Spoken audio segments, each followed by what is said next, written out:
Hi everyone, this is Marvel Watch, and my name is Kane. I've written a review of Doctor Strange and the Multiverse of Madness on my blog. If you're interested in that, I'll leave a link in the description below. I've now watched the Doctor Strange sequel 2 times at the theatre, and I have some additional thoughts, most especially about the Illuminati scene. If you haven't watched the new MCU movie yet, there are going to be spoilers in this video. You know best whether you want to continue from here or not. The Illuminati. In the comics, they're a group consisting of the leaders of the different hero groups of our Earth, 616, who come together after the Kree-Skrull War to prevent global catastrophes on that scale. At least that's how I understand them. In Doctor Strange and the Multiverse of Madness, there's still a group like that. Only they live on Earth 838, a technologically advanced world that already knew about the existence of other universes prior to Doctor Strange opening a rift between worlds in Spider-Man No Way Home.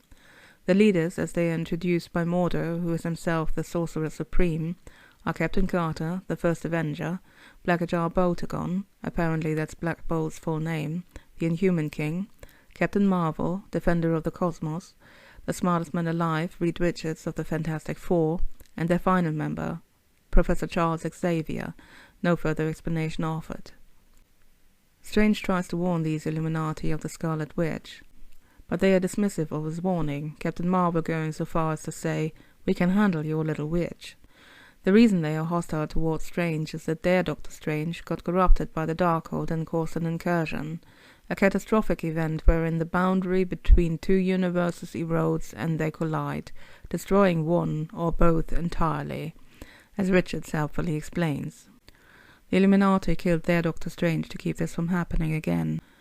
There's a distinct chill running through your veins when a group of heroes, some of which you thought you knew, tell you they killed someone. There's no remorse in them, no excuse, no regret. Just, he did wrong, he had to go. It drives home the message this scene has got to have, which is that these are really not the heroes we know and love. We are not supposed to feel any goodwill toward them even. They are arrogant and dismissive, or by Charles maybe, but then Charles can look inside a person's mind. Still, what happens to them? It doesn't sit right with me. For one, there probably won't be another time when I will see two of my favorite characters, namely Peggy Carter and Maria Rambeau, in full superhero regalia. I mean, holy shitski, did I love seeing them as Captain Carter and Captain Marvel plus side by side. Come on, did Marvel really think I wouldn't cherish that? For another, yes, they are arrogant and even borderline bad, but their deaths were beyond brutal and kinda stupid too. The scene where they fight Wanda basically told us that they are not noteworthy opponents, not comparable to our Earth heroes, that our Earth is somehow special. And you know, that's something that's already been said in Eternals when Ajax tells Arishem that she has her doubts concerning the sacrifice of Earth, that this planet was special.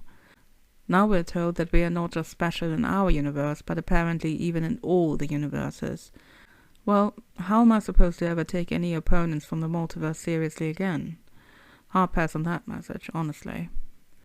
The brutality with which the Illuminati were killed was, well, something other than PG-13. I mean, making string cheese out of Mr. Fantastic, sure, it's kinda comical, but so is his superpower, to be honest. But having Black Bolt's head explode with his own voice? That's gruesome. And I can't really talk about Peggy's death, because it left me nauseated. It seems that the Marvel makers and shakers realized how powerful a bloody Captain America shield looks in the Falcon and the Winter Soldier, and wanted to take it to the next level. It's disgusting. And having Captain Marvel squashed by a statue when we know she can fly through walls? Well, no. And sure, yes, it had to be done, but the way it was done, still stupid. And Charles just let Wanda kill him. No resistance, no mindful repartee, just a snapped neck. It was a massacre, the whole scene, and kind of unworthy of the MCU. When I say it had to be done, I mean that after bringing them into the story, these cameos had to be resolved. And that's the problem with the multiverse at the moment. It's become a gimmick. In Spider-Man No Way Home, it was used to redeem storylines Sony had regrets about. Here it is used to kill off inferior versions of beloved heroes, just to have a mid-movie action scene.